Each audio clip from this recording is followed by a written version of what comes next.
कृष्णा हरे कृष्णा। समस्त भक्त हम हार्दिक स्वागत करते हैं आज का कार्यक्रम में। तो आज हम श्री रामायण से बालकांड पार्ट 6 देखेंगे, मिशन ऑफ ए साधु।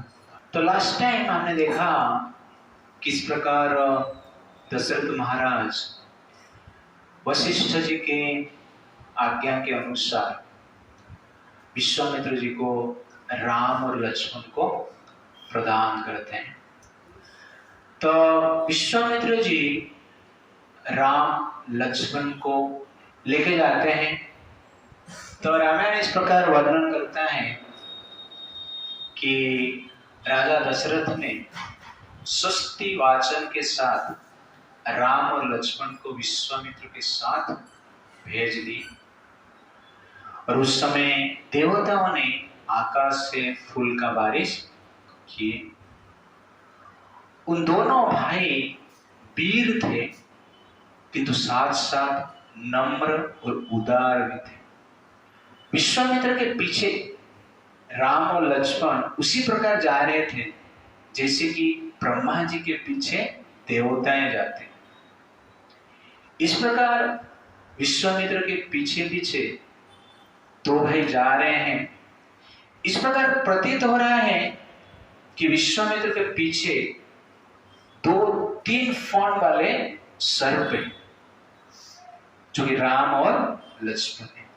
देखने में अति सुंदर थे, आकर्षक थे, मनमोहक थे। अति सुंदर वस्त्र भी धारण किए और हाथ में धनुष धारण किए हैं और उनके कटी प्रदेश में तलवार है और साथ साथ पीछे त्रिणीर है।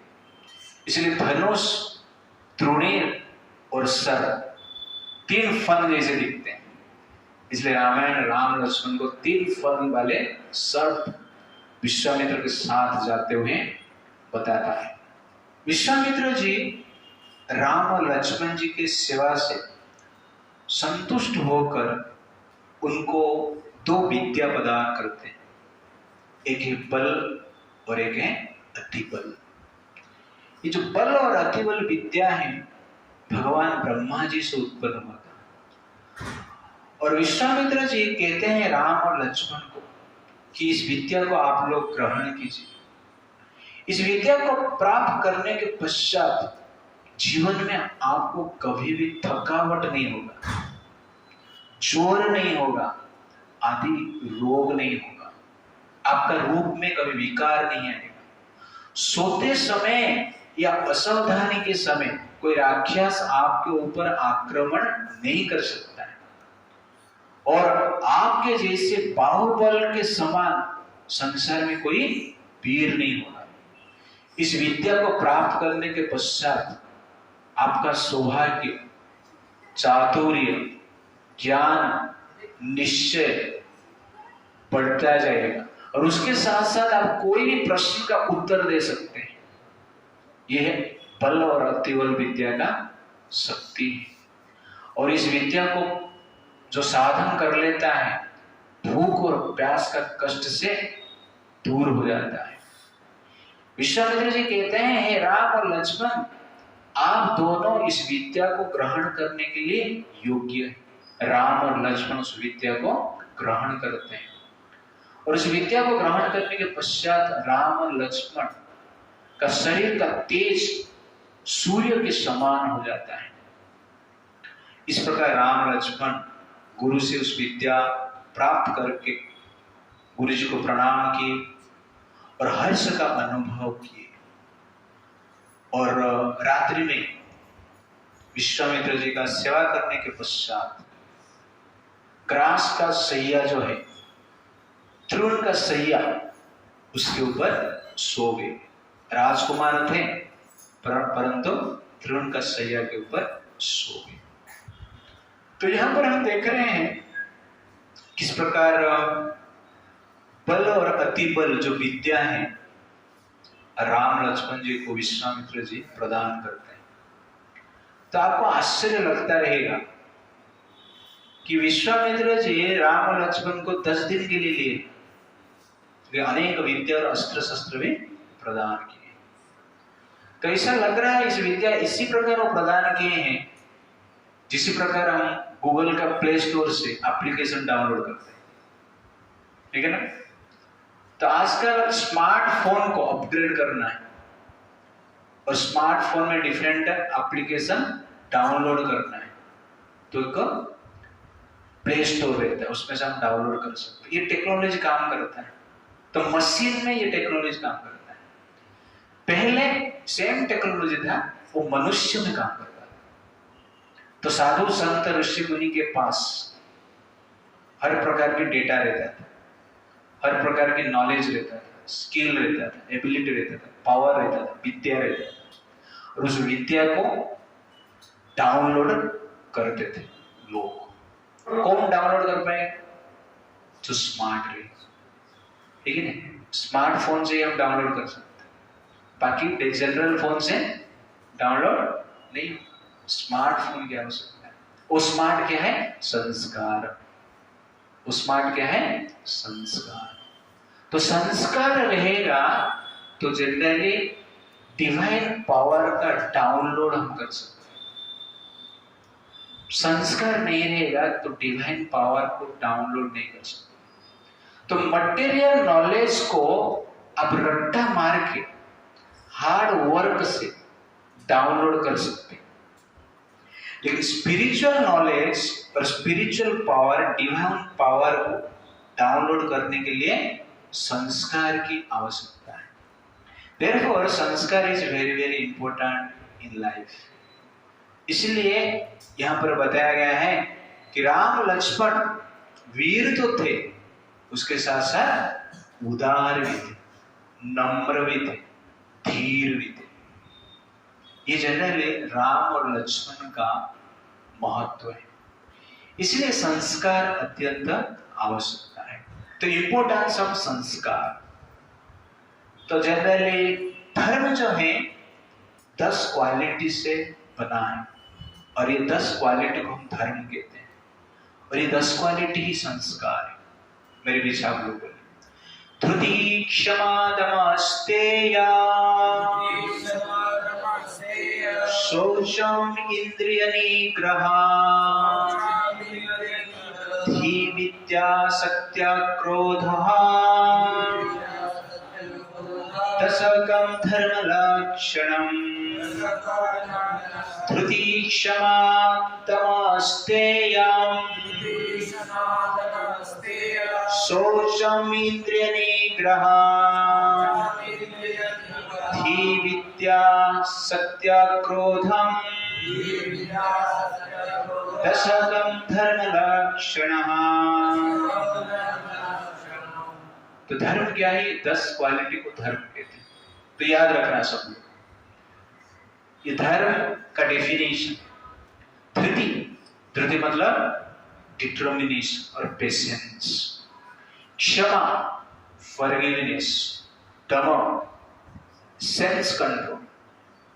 सत्य, अस्तेय, ऑनेस्टी, चोरी नहीं करना, ठगना नहीं, चीटिंग नहीं करना। शौचम, पवित्रता। इंद्रिय निग्रह, सेल्फ कंट्रोल, माइंड कंट्रोल। धी, इंटेलिजेंस। विद्या, नॉलेज। सत्य, ट्रूथफुलनेस। अक्रोध, क्रोध नहीं करना, फ्री फ्रॉम एंगर। दशकम, धर्म लक्ष्य। तो ये 10 जो है धर्म का लक्ष्य है और संस्कार का लक्ष्य है। इसीलिए ये संस्कार अत्यंत आवश्यकता है। लेकिन संस्कार से पहले हमें पता होना चाहिए कि संस्कार क्या है, धर्म क्या है, ठीक है नहीं। आप मार्केट में जाएंगे लेकिन सामान क्या खरीदना है वही भूल गए। दुकान वाले के पास सामान तो है लेकिन मिलेगा नहीं। वैसे ही हमें भक्त बनना है, लेकिन धर्म क्या है, धर्म का 10 लक्षण क्या है वही हम भूल जाएं तो जनरली क्या है, धर्म भी बन पाएंगे नहीं। इसीलिए श्लोक आपको याद रखना है। By the power of Smaran one gets material power, but by the power of संस्कार one gets divine power। तो स्मरण से मटेरियल पावर मिलता है। कहां पर एग्जाम आप देते हो ना, स्मरण शक्ति को टेस्ट किया जाता है, आपका IQ टेस्ट किया जाता है। इसलिए संसार में मटेरियल पावर को स्मरण से तोला जाता है, लेकिन स्पिरिचुअल पावर कैसे मिलेगा?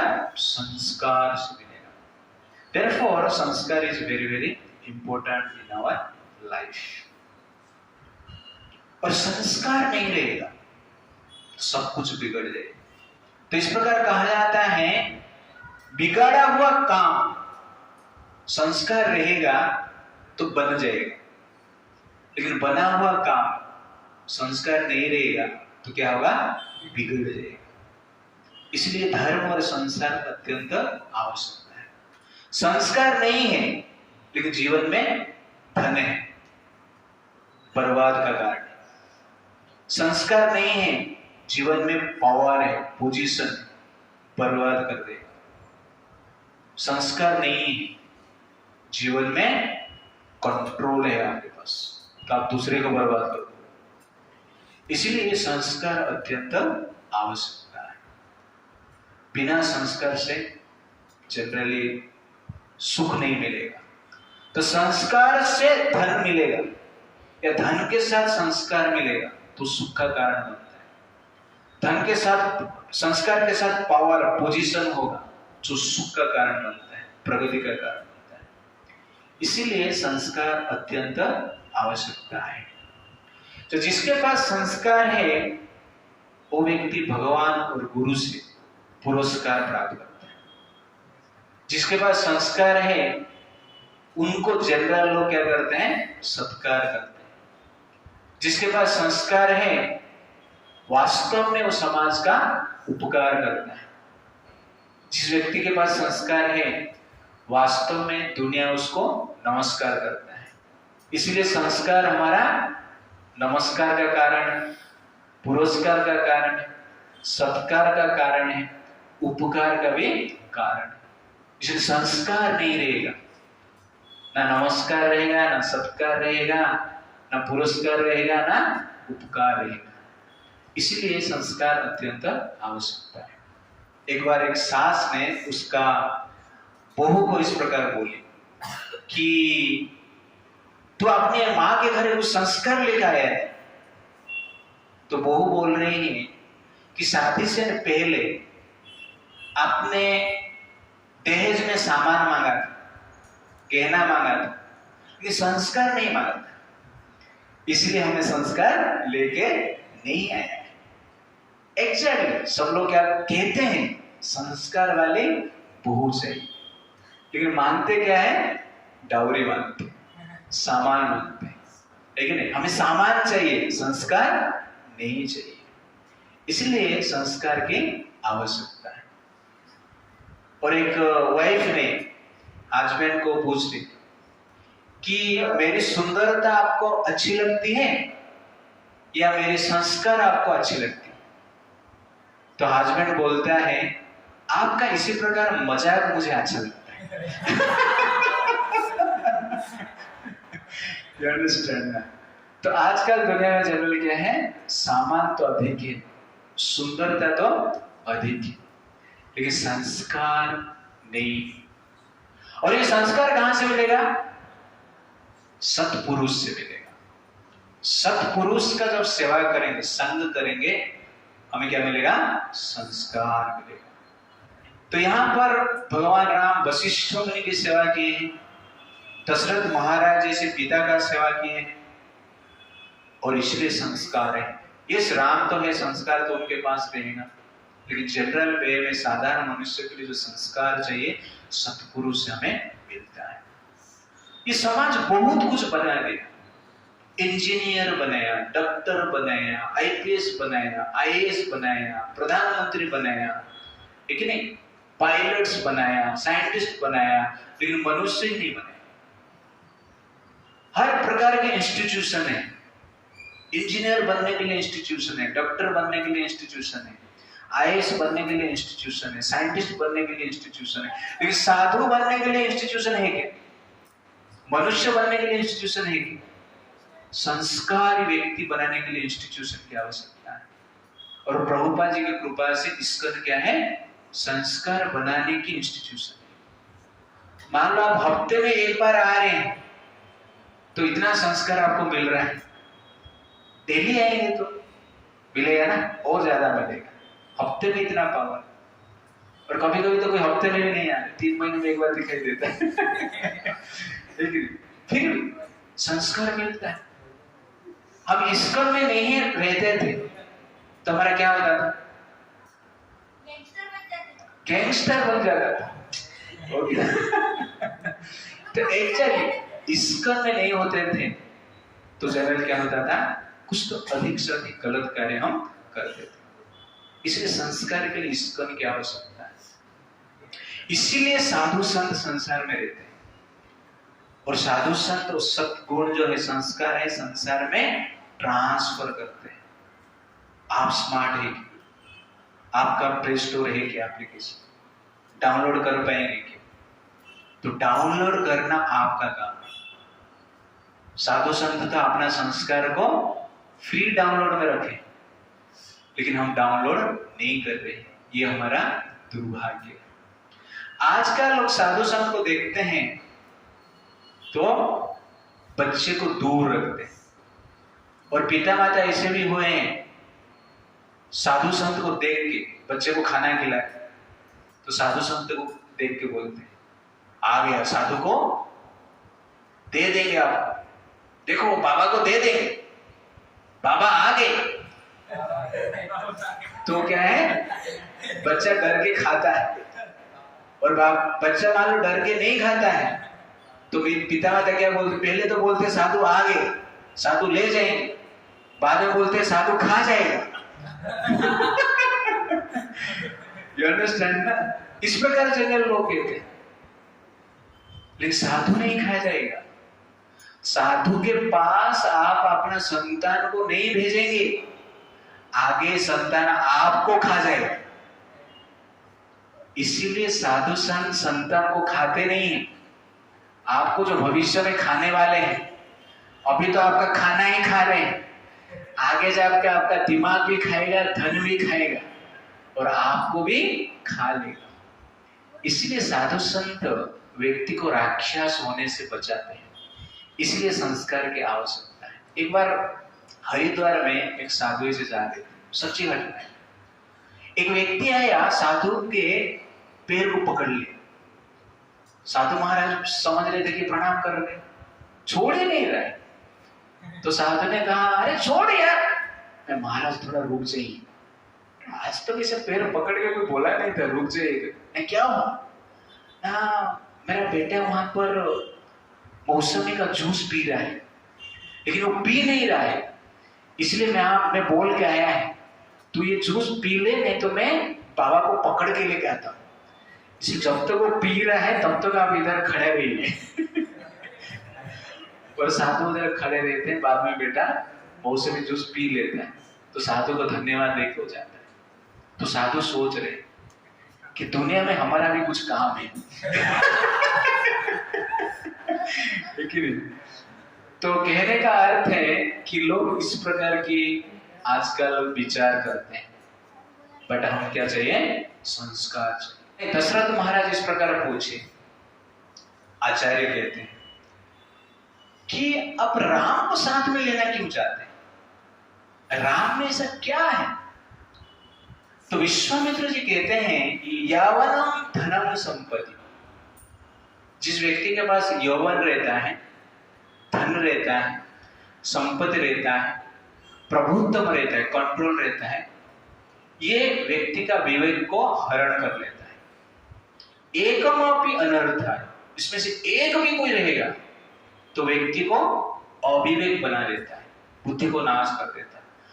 और ये राम के पास चारों का चार है, यौवन भी है, धन भी है, संपत्ति भी है और प्रभुत्व भी है, फिर भी क्या है? वो नम्र है। इसलिए मैं राम को साथ में लेके जाता हूं। ये जनरली क्या है? भगवान राम के क्वालिटी। इसीलिए संस्कार अत्यंत आवश्यकता है। और कुछ पॉइंट्स हैं। तो संस्कार स्टूडेंट्स के लिए एक स्पेशल कार्य करता है। श्रद्धा भक्ति समायुक्तः नान्यकार्येषु लालसः वाक्यतः शुचयश्च एव श्रोतारः पुण्यशालिनः श्रद्धा भक्ति समायुक्तः नान्यकार्येषु लालसः वाक्यतः शुचयश्च एव श्रोतारः पुण्यशालिनः। वो व्यक्ति पुण्यवान श्रोता है, अच्छा श्रोता है, श्रोतारः पुण्यशाली, जिसके पास ये 5 क्वालिटी, श्रद्धा, जिस गुरु जी से आप सुन रहे हो उसके प्रति श्रद्धा रहता है, एफेक्शन रहता है, रिस्पेक्ट रहता है, भक्ति और उनका आज्ञा को पालन करने के लिए हम प्रस्तुत रहते हैं। नान्य कार्येषु लालसा, और संसार में भोग प्राप्त करने की इच्छा नहीं रहता है, स्टूडेंट लाइफ भोग करने की इच्छा नहीं रहता है। वाक्यतः, और नॉनसेंस बोलता नहीं, वाणी को कंट्रोल करता है, वाग को कंट्रोल करता है, वाक्यता स्पीक्स लेस। शुचय सएव, और पवित्रता, क्लीन बॉडी को क्लीन रखता है और मन को भी क्लीन रखता है, lust, anger, greed, pride, illusion से बच के रहता है। ये 5 क्वालिटी जिसके पास है उस व्यक्ति को हमारा शास्त्र क्या कहता है? श्रोतारा पुण्यशाली, अच्छा श्रोता रहता है। एक्चुअली क्वालिटीज आपके पास रहेगा तो अच्छी तरह से हम क्या कर सकते हैं, जो नॉलेज है उसको साक्षात्कार कर सकते हैं, आत्मसात कर सकते हैं, मेमोराइज कर सकते हैं, रिफ्लेक्ट कर सकते हैं। इसीलिए इस श्रोता का ये 5 क्वालिटी और इस संस्कार से एक व्यक्ति अच्छा श्रोता भी बन सकता है। Therefore, a good listener automatically become a good speaker and performer. And संस्कार improves the power of स्मरण। इसलिए संस्कार की आवश्यकता है। इसलिए भगवान राम यहाँ पर देख रहे हैं कि राजपुत्र होकर भी अपना नम्रता से, अपना धीरता से, अपना उदारता से, अपना सेवा भाव से विश्वामित्र जी का सेवा करते हैं, उनको प्रसन्न करते हैं और विद्या प्राप्त करते हैं। उसके पश्चात भगवान राम विश्वामित्र के साथ आगे बढ़ते हैं।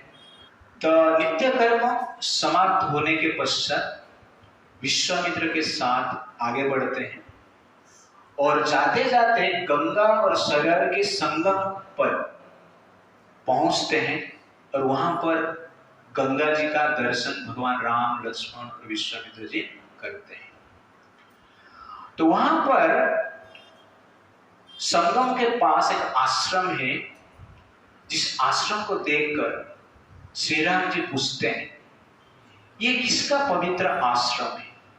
विश्वामित्र जी कहते हैं, इस आश्रम जो है भगवान शिव का आश्रम है। एक समय पे भगवान शिव यहां पर ध्यान कर रहे थे और उनका ध्यान को नष्ट करने के लिए कामदेव देवताओं के द्वारा प्रेरित होकर यहां पर आए और भगवान शिव ने उनका जो तीसरा आंख है खोले। क्रोधित होकर जब तीसरा आंख खोलते हैं, कामदेव का शरीर भस्म हो जाता है। और इसलिए कामदेव जो सबको आकर्षित करने वाला है, उस कामदेव शिव जी का क्रोध से भस्मीभूत हो जाते हैं, उनका शरीर नष्ट हो जाता है। इसलिए उनका एक नाम हुआ है अनंत, क्योंकि उनका भौतिक शरीर नष्ट हो गया, स्थूल शरीर नष्ट हो गया, लेकिन वो सूक्ष्म शरीर में पूरा संसार में व्याप्त है, वो भी शिव जी की कृपा से। शिव जी जब कामदेव को नष्ट कर दे, उस समय देवता लोग ब्रह्मा जी के साथ आए और ब्रह्मा जी के साथ आकर शिव जी को मिलने के लिए जा रहे हैं। ब्रह्मा जी को देवता बोलते हैं कि आप लोग जाइए, आप जाइए थोड़ा शिव जी को मिलिए। ब्रह्मा बोलते हैं कि आप लोग का प्रॉब्लम, आप लोग देव है, इसलिए आप जाइए भी। तो देवता लोग बोलते एक देव को भेजा था कामदेव, और अभी उसका वो भस्म हो गया, हमारा हालत भी खराब हो सकता है, इसलिए हमारे साथ आप भी चलना। तो सब देवता आते हैं, शिव जी को प्रार्थना करते हैं। कामदेव के पत्नी का नाम है रति। रति रोती है, और जो रति में रहते हैं वो भी रोते रहते हैं। ओके, तो रति रोती है और शिव जी को कहती है मेरे जो पति थे उनका भस्म कर दिया। ये तो ऑफिशियल ड्यूटी में थे, देवता का ही काम कर रहे थे, आप उनका शरीर को ही नष्ट कर दिया, मेरा क्या हो? तो आप चिंता मत करो, आज से ये अभी जितना पावरफुल था उससे भी अधिक पावरफुल बनेगा। कैसे? ना मैं उनका आशीर्वाद देता हूं कि ये व्यक्ति सूक्ष्म शरीर में रहकर किसको दिखाई नहीं देगा, किंतु हर स्थान में व्याप्त रहेगा।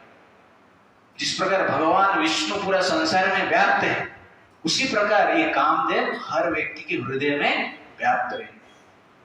विष्णु का प्रभाव सबका हृदय में कम होगा, लेकिन इसका प्रभाव सबका हृदय में ज्यादा। इसलिए विष्णु जैसे सर्वव्यापी होगा। तो इस प्रकार जनरली कामदेव इसलिए सर्वव्यापी है, सबका हृदय को मंथन करता है और सबका हृदय को पीड़ित करता है, ये कामदेव है। तो इस प्रकार कामदेव का शरीर का नष्ट हो जाता है, और जिस स्थान पर ये शरीर नष्ट होता है, कामदेव का अंग का नष्ट हुआ है, इसीलिए उस स्थान का नाम क्या हुआ? अंगदेश कहा जाता है, जो कि कर्ण को दुर्योधन ने प्रदान किया था, अंगदेश। और कामदेव का एक नाम क्या हुआ? अनंग हुआ। देवता लोग शिव जी को पूछते हैं कि आपने ये कामदेव को नष्ट कर दिया, और हम आपको जनरली प्रार्थना करते हैं कि आप विवाह कीजिए।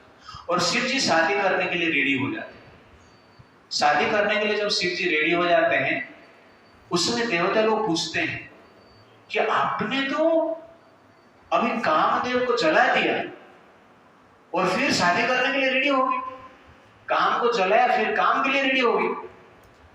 तो शिव जी कहते हैं कि पहले कामदेव आया था और काम को मैंने जला दिया, अभी मेरे मन में काम नहीं है, मेरे मन में केवल भगवान राम के प्रति प्रेम है। इसलिए अभी जो मैं शादी करने के लिए जा रहा हूं, संतान प्राप्त करने के लिए जा रहा हूं, ये काम का प्रेरणा से नहीं है, राम का प्रेरणा से कर रहा हूं। इसलिए ये काम नहीं है, ये प्रेम है। तो काम और प्रेम में अंतर क्या है? तो काम का अर्थ क्या है? मजा करने के लिए जो भी एक्टिविटी हम करते हैं, सेक्सुअल एक्टिविटी हो या एनी मटेरियल एक्टिविटी हो, उसको हम क्या कहते हैं? काम कहते हैं। लेकिन कल्याण करने के लिए, भगवान की इच्छा को पूर्ति करने के लिए जो कार्य करते हैं, उसको हम क्या कहते हैं? प्रेम कहते हैं। इसलिए भगवान इस संसार में जो भी कार्य करते हैं प्रेम के साथ करते हैं, काम से प्रेरित होकर नहीं करते हैं। शिव जी भी प्रेम से प्रेरित होकर करते हैं, और राम और कृष्ण भी प्रेम से प्रेरित होकर करते हैं। इसलिए राधा कृष्ण का लीला भी जो है वो काम लीला नहीं हो, क्या है? प्रेम लीला है। कैसे है? एक स्टोरी में बताते। एक बार क्या हुआ, एक सेठ था, अचानक अपना घर पे आया, तो दरवाजा थोड़ा बंद करके गया था, लॉक नहीं किया था। तो लॉक करने के लिए वो आया, भूल गया था, लेकिन देखा कि दरवाजा थोड़ा खुला है, अंदर कोई गया है, और ध्यान से सुन रहा है कौन है। तो सुन रहा है कि अंदर से आवाज आ रहा है कि दो लड़का लड़की बात कर रहे हैं और आपत्तिजनक बात कर रहे हैं, वासना की बात कर रहे हैं। तुरंत घर में घुसा, तो देखा एक ही लड़का था। उसको पूछा लड़की किधर है? लड़की नहीं है यहाँ पर, मैं ही अकेला। घर में इधर उधर थोड़ा ढूंढा, मिला नहीं। बहुत ट्राई किया, घर पे लड़का ही मिला, लड़की नहीं मिला। किधर रखा है? छुपा कर रखा है। बोल, नहीं छुपा। फिर बात कैसे कर रहा था? तो जनरली वो लड़का ने कहा कि मैं लड़की का आवाज भी बना सकता हूं। तो लड़का लड़की का आवाज बनाकर बात कर रहा था आपत्तिजनक, ये मेरा कला है, मैं एक कलाकार। पर्सन सेम है, पर्सन सेम है, लेकिन लड़का लड़की का आवाज निकालकर बात कर सकता है। एक ही पर्सन है, लेकिन कला से ही कार्य होता है। वैसे ही भगवान एक कलाकार है। भगवान क्या है? कलाकार। भगवान एक ही है, लेकिन प्रेम को संसार में प्रकट करने के लिए क्या बनते हैं? राधा रानी बनते हैं। कृष्ण राधा रानी बन के कलाकारी करते हैं, लेकिन वैसे राम सीता बन के कलाकारी करते हैं। जैसे वो कलाकार एक ही था, लेकिन लड़का लड़की का आवाज निकाल सकता था, वैसे ही राम कृष्ण एक ही है, लेकिन प्रेम को सिखाने के लिए दो बनते हैं। जैसे सागर और लहर दोनों अलग है।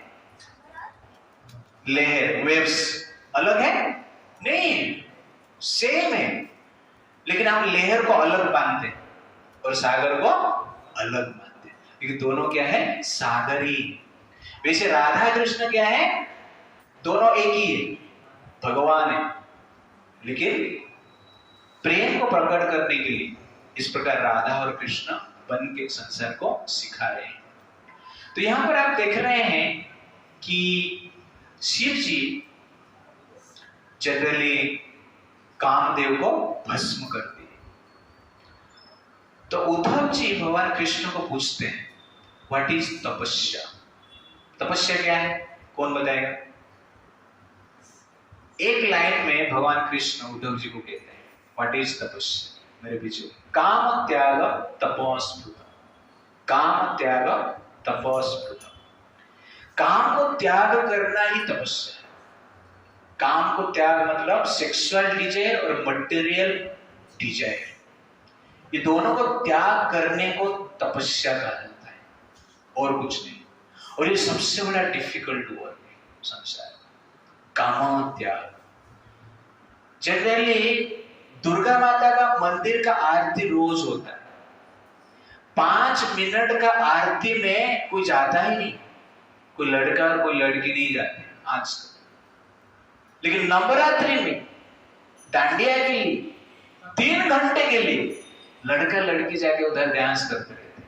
कितना प्रेम है माता के प्रति। माता के प्रति प्रेम है? नहीं, ये प्रेम नहीं, ये काम का प्रकोप है। वासना से प्रेरित होकर लोग इस प्रकार कार्य करते। साल भर दुर्गा माता के मंदिर में नहीं जाए, लेकिन क्या है? वासना से प्रेरित होकर कार्य करेंगे, डांडिया खेलने के लिए जाएंगे। तो ये दुर्गा माता के प्रति प्रेम है? नहीं। और किसके प्रति? काम है। एक लड़का लड़की का शादी हो, तो सुहाग रात में लड़का लड़की को बोलता है कि आज हमारा सुहाग रात है, और ये सुहाग रात सत्य से चलना चाहिए। आज के रात हम अपना दिल खोल के बात करेंगे, और जो भी हमने पाप किया है हम बात करेंगे। वो मैं मेरा बात आपको बताता हूं, क्योंकि पहला रात है, पहली बार हम बात कर रहे हैं, इसलिए मैं आपको बता रहा हूं कि आपको शादी करने से पहले एक लड़की के साथ 10 साल से मेरा संबंध था, लेकिन आपका सुंदरता देखकर मैं आपको शादी की। मैं सच बोलता हूं, इसलिए आप भी सच बोलिए कि जीवन में आपका इस प्रकार कुछ इंसिडेंट बताइए, छुपाना मत। सत्य से ही हमारा सुहाग रात कंप्लीट है। तो लड़की बोलती है, सुन पाएंगे ना? हाँ सुनेंगे, बोलो ना। आप बाप बनने वाले सुहाग रात से पहले।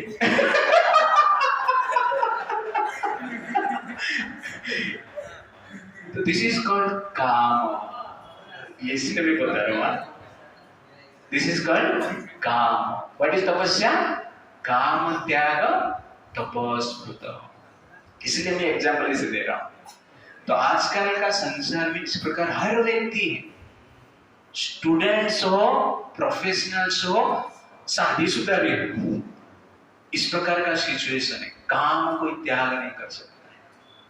ना ऑफिस का काम छोड़ पाते हैं, ये ना दिल का काम छोड़ पाते हैं, कोई भी काम छोड़ नहीं पाते।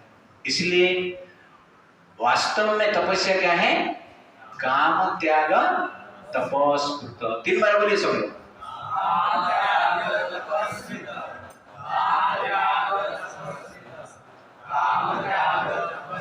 कौन बोल रहे हैं? उद्धव जी को भगवान कृष्ण। एक लाइन नहीं बता रहे। आप सोचते रहेंगे तपस्या क्या है यार, किसको हिमालय याद आएगा, हो गया ना, किसको आसन प्राणायाम याद आएगा, लेकिन स्ट्रगल याद आएगा। लेकिन भगवान क्या बोलते हैं? काम त्याग तपस्या। ये सबसे बड़ा तपस्या। इसलिए इसको त्याग करने के हमें क्या करना चाहिए? प्रयास करना चाहिए। क्योंकि कामदेव सबको अटैक करता है।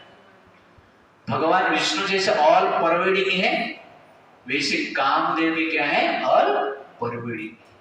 विष्णु का रियलाइजेशन हो सकता है, नहीं भी हो सकता है, लेकिन काम का रियलाइजेशन हो ही जाता है। जैसे भगवान विष्णु दिखते नहीं है, काम भी वैसे दिखता नहीं। इसलिए काम पावरफुल है। तो प्रेम emerges when काम ट्रांसफॉर्म इनटू एसेंस। काम को जब शिव जी ने जलाए तब जाके प्रेम उत्पन्न होता है। इसलिए जब काम जलता है तब जाके प्रेम उत्पन्न होता है। हर व्यक्ति के हृदय में काम है, जलाता है काम। हमें काम क्या करता है? जलाता है। लेकिन हमें क्या करना चाहिए? काम को जलाना है। तो काम जब जलेगा प्रेम उत्पन्न होगा। तो इस प्रकार आप फाइंड करेंगे संसार में प्रेम किसके हृदय में है ही नहीं, क्योंकि कोई अभी तक काम को जला नहीं पाए। फिर भक्ति से काम को हम जला पाए। तो कामदेव जो है, ये कामदेव के पास 5 वाण है और इस 5 वाण से कामदेव कार्य करते हैं। क्या है? हमारा शास्त्र बताता है कि 5 वाण। सम्मोहनः क्षवनाच दहनः शोषण तथा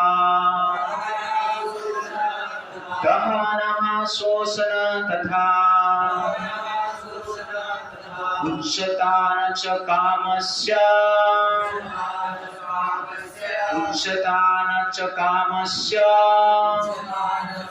वाणः पंच प्रकीर्तिता।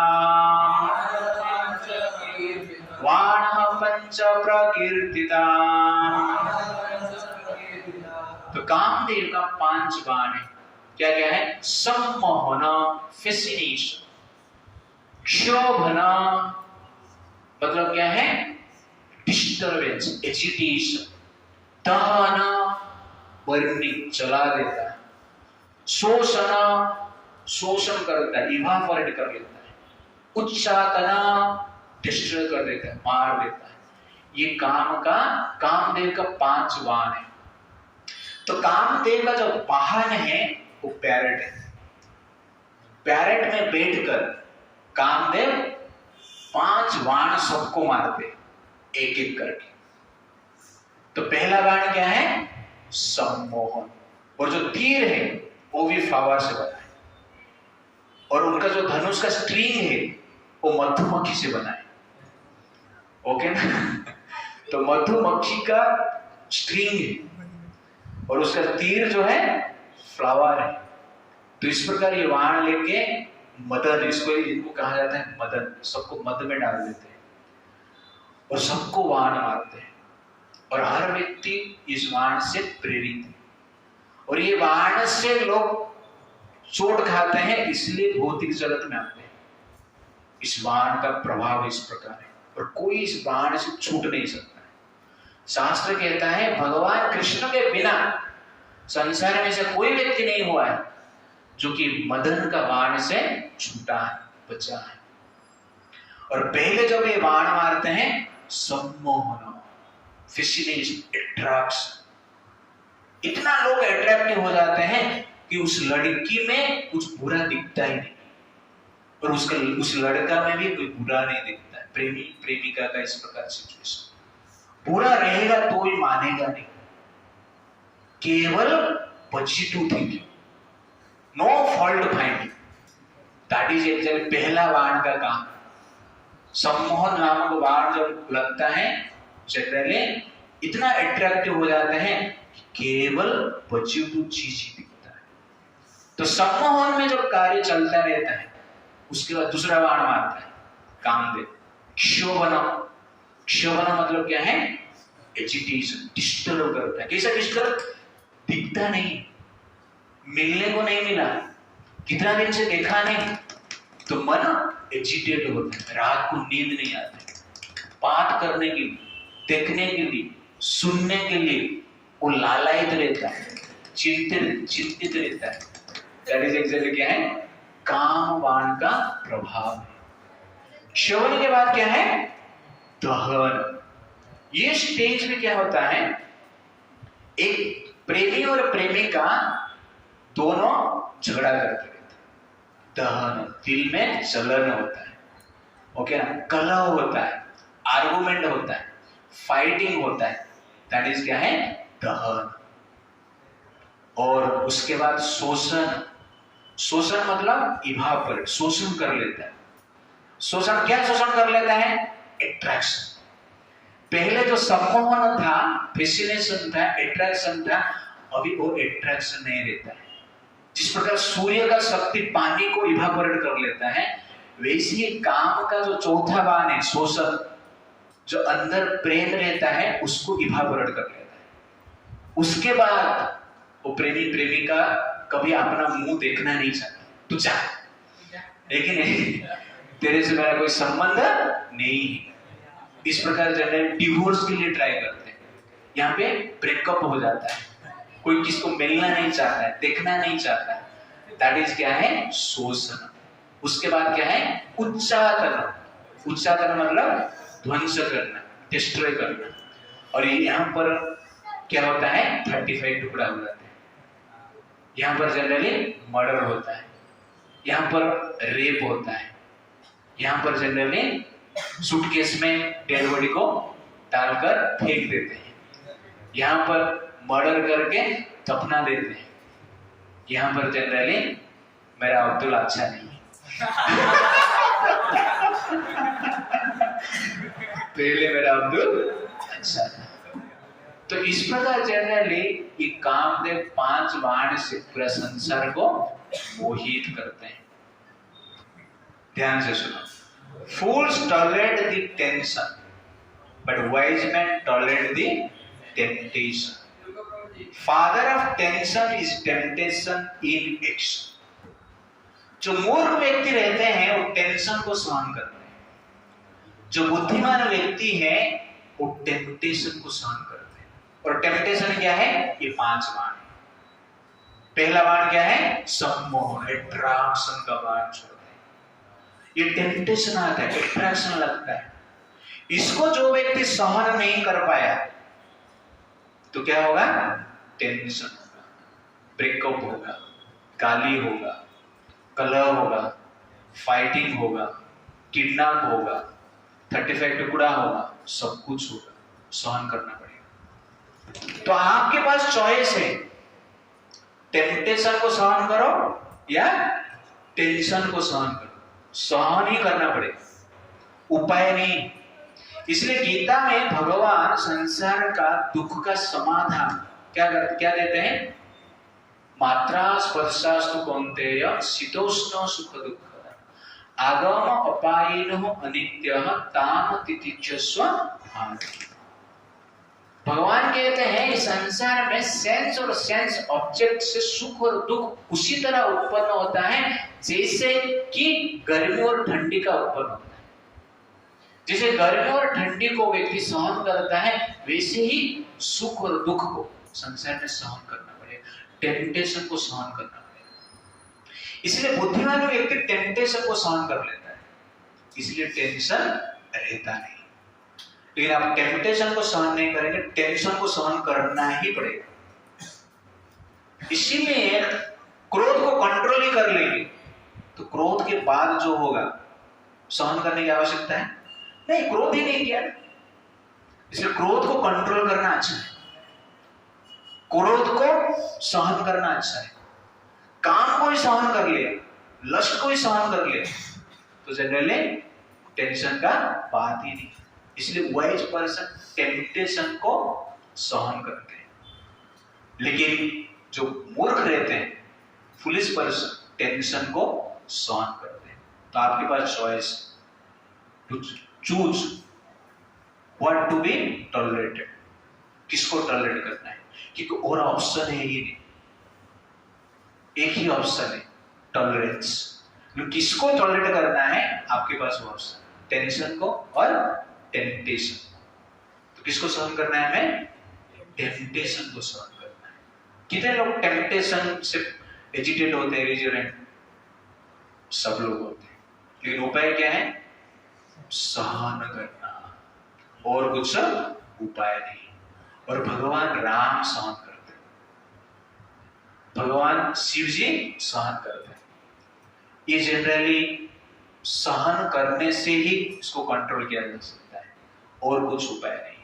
इसलिए आपको टेम्पटेशन को सहन करना है। अदरवाइज क्या है, ये जो टेम्पटेशन ही क्या है, father of tension is temptation in action. Temptation को जब आप कार्यान्वित कर लेते हो, उससे आपको क्या मिलता है, टेंशन मिलता है। तो इसी प्रकार राम जी जब पूछते हैं आश्रम क्या है, तब विश्वामित्र जी उस आश्रम को कहते हैं ये भगवान शिव जी का आश्रम है, जहां पर कामदेव को भगवान ने नष्ट किए थे। उसके पश्चात भगवान राम और विश्वामित्र आगे बढ़ते हैं और गंगा नदी में स्नान करने के पश्चात गंगा नदी को पार करने की प्रयास करते हैं। एक सुंदर नाव में बैठकर गंगा नदी को पार कर रहे हैं। अचानक बीच में एक बड़े आवाज आता है। राम जी को पानी का बड़ा आवाज सुनते हैं। तो सुनकर राम जी विश्वामित्र जी को पूछते हैं, ये बीच में इतना बड़ा पानी का आवाज कैसे आ रहा है, इसका कारण क्या है, कहां से आ रहा है, क्यों आ रहा है, हम देखेंगे नेक्स्ट टाइम। हरे कृष्णा कृष्णा कृष्णा हरे हरे, हरे राम राम राम हरे। सुप्रभात की, समवेत गौर भक्त वृंद की, हरे कृष्ण।